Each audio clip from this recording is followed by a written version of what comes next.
Hello friends, super magic રસોઈમાં મિત્રો હું આપનું સ્વાગત કરું છું। આજે હું ફણગાવેલા મગની રેસીપી તમારી સાથે શેર કરું છું મિત્રો। તો તમને ચોક્કસ આ વિડીયો ઉપયોગી થશે। ગમે તો લાઈક કરજો, શેર કરજો અને સબસ્ક્રાઈબ કરવાનું તો ભૂલતા જ નહીં। અને મિત્રો બાજુમાં રહેલું બેલ આઇકનને પણ પ્રેસ કરજો, જેથી કરીને નવા આવનારા વિડીયોની માહિતી તમને મળતી રહે।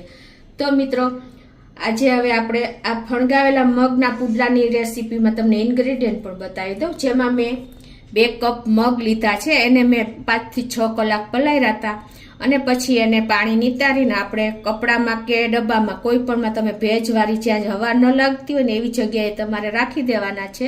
તો 12 કલાક થાય ને એટલે આ રીતે તમારા મગના ફણગા ફૂટી જશે। અને મિત્રો આ એકદમ હેલ્ધી છે, વિટામિનથી ભરપૂર અને ન્યુટ્રિશનનું પાવર હાઉસ આપણે આને કહીએ છીએ, એટલા એકદમ આપણા હેલ્થ માટે બેનિફિટ છે મિત્રો।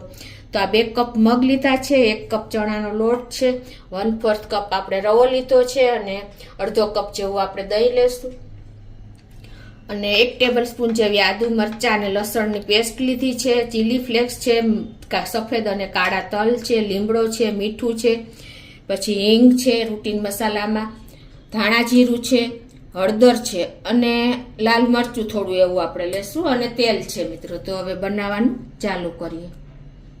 તો પહેલા તો આપણે મિક્સર જારમાં ફણગાવેલા મગ છે ને એ 2 કપ અત્યારે હું લઉં છું અને હવે એમાં આપણે થોડું એવું અડધો કપ જેવું દહીં નાખી દેશું અને આપણે એને પીસી લેશું।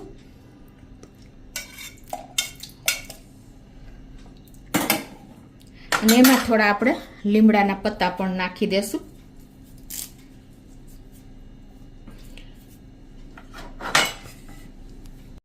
અને અડધો કપથી ઓછું એવું આપણે થોડું પાણી નાખી દેશું એટલે આપણને ફેર મિક્સર જારમાં સરખું ગ્રાઇન્ડ થાય। તો હવે મિત્રો આને આપણે ઢાંકીને મિક્સર જારમાં એને એકદમ ફાઇન નહીં પીસી પણ ચન થાય ને એવું પીસી લેશું। તો આ રીતે જો આપણે સરસ પીસી લીધું છે, ક્રંચ જેવું લાગે એવું। અને હવે આમાં આપણે આ બાજુ જે 1 કપ ચણાનો લોટ લીધો છે ને 1 બોલમાં લઈ લેશું અને એમાં આપણે આ 1/4 કપ રવો લીધો છે એ નાખી દેશું અને એમાં ટેસ્ટ એકોર્ડિંગ આપણે 1 ટીસ્પૂન જેવું મીઠું નાખી દેશું, 1/4 ટીસ્પૂન આપણે હિંગ નાખી દેશું, અડધી ટીસ્પૂન જેવી આપણે હળદર નાખી દેશું અને 1 ટેબલ સ્પૂન જેવું આપણે ધાણા જીરું નાખી દેશું અને અડધી ટીસ્પૂન જેવું આપણે લાલ મરચું નાખી દેશું, લાલ મરચું પાવડર। અને આ જે આપણે તલ લીધા છે ને કાળા અને સફેદ એ પણ નાખી દેશું અને ચીલી ફ્લેક્સ આપણે 1 ટીસ્પૂન જેવા લીધા છે, એ ઓપ્શનલ છે, તમારે નાખવા હોય તો નાખી શકો છો। અને આપણે આ જે આદુ મરચાં અને લસણની પેસ્ટ લીધી છે એ પણ આમાં જ નાખી દેશું અને જો તમારે આ રીતે પેસ્ટ ન કરવી હોય ને તો તમે જ્યારે મગ પીસો ને ત્યારે પણ તમે આદુ મરચાં અને લસણ નાખી શકો છો। અને હવે આને આપણે પાણી નાખીને આને બેટર તૈયાર કરી લેશું। આ બધું મસાલા નાખ્યા પછી પાણી નાખવા પહેલાં પણ આપણે જે આ મગ પીસા છે ને ફણગાવેલા એ આમાં જ નાખી દેશું અને જો એટલું જ આપણે આગળ પાણીની જરૂર પડે ને એટલું જ નાખશું। અને હવે આપણે જે આ મિક્સર જારમાં જ પાણી નાખી અને આમાં નાખી દેશું એટલે આપણે જે મગ ફણગાવેલી પેસ્ટ જેવું થયું છે ને એ આમાં આવી જાય।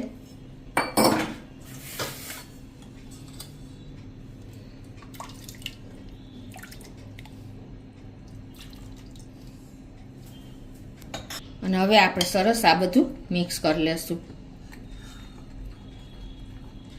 આ રીતે તમે જો મગ આપણે જે ચન કર્યા ને એ નાખ્યા પછી તમે આ રીતે મિક્સ કરશો ને તો તમારે લમ્સ પણ નહીં પડે અને એકદમ સરસ આપણું બેટર પુડલા માટેનું તૈયાર થઈ જશે।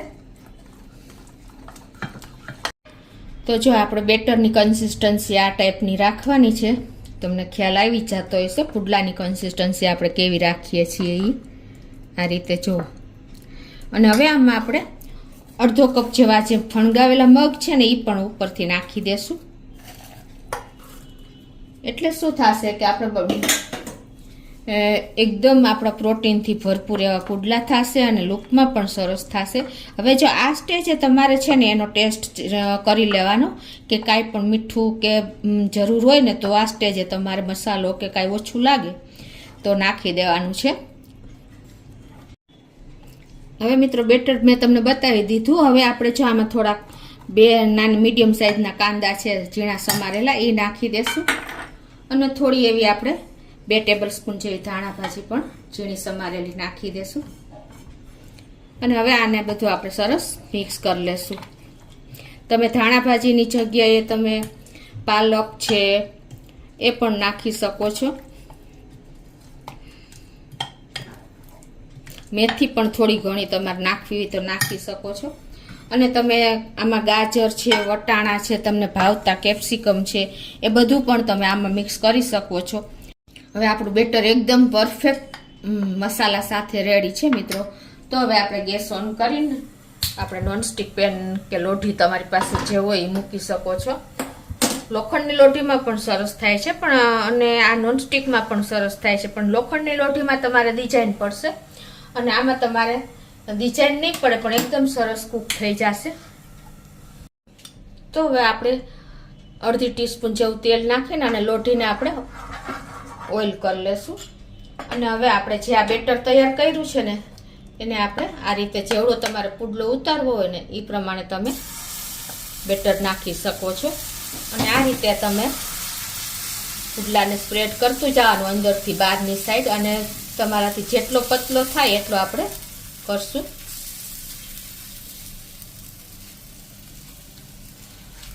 અને હવે એને તમે ઢાંકીને આ રીતે કૂક થવા દેવાનો છે 1 થી 1.5 મિનિટ જેવો ને ગેસની ફ્લેમ આપણે એકદમ સ્લો રાખશું. તો 1 થી 1.5 મિનિટ થઈ ગઈ છે અને જો આપણે ઢાંક્યું તો એટલે એકદમ ઉપરની સરફેસ પણ ડ્રાય થઈ ગઈ છે ને સરસ આપણે પુડલો પણ કૂક થઈ ગયો છે. તો હવે આપણે 1 ટીસ્પૂન જેવું તેલ નાખી અને એને આ રીતે આપણે લગાવી લેશું અને ટર્ન કરી લેશું. નોનસ્ટિક હોય એટલે કોઈ પ્રોબ્લેમ નથી આવતો અને લોખંડની લોઢી પણ હેલ્થ માટે બેસ્ટ જ છે મિત્રો.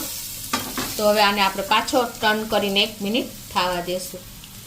તો જો હવે આપણે બીજી સાઈડ પણ એકદમ સરસ કૂક થઈ ગયો છે. આ રીતે આપણે ફેરવીને કરી લેવાનો છે કૂક અને હવે એને આપણે એક પ્લેટમાં લઈ લેશું. જુઓ મિત્રો આપણે ફણગાવેલા મગના પુડલા એકદમ ડિલિશિયસ અને ટેસ્ટી એવા તૈયાર છે. તો આ રીતે હવે હું બીજો પુડલો પણ ઉતારી લઉં છું.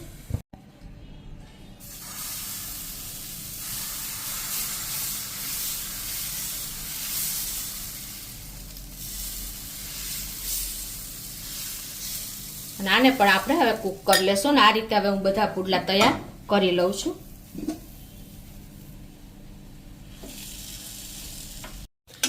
તો મિત્રો જો આપણા પુડલા એકદમ રેડી છે, તમે જોઈ શકો છો. ફણગાવેલા મગના પુડલા મિત્રો એકદમ ડિલિશિયસ અને ટેસ્ટી એવા પ્રોટીનથી ભરપૂર આપણે બાળકોને અને વડીલોને આપીને એકદમ એન્જોય કરી શકશે મિત્રો. તો તમને ચોક્કસ મારો વિડીયો ઉપયોગી થશે.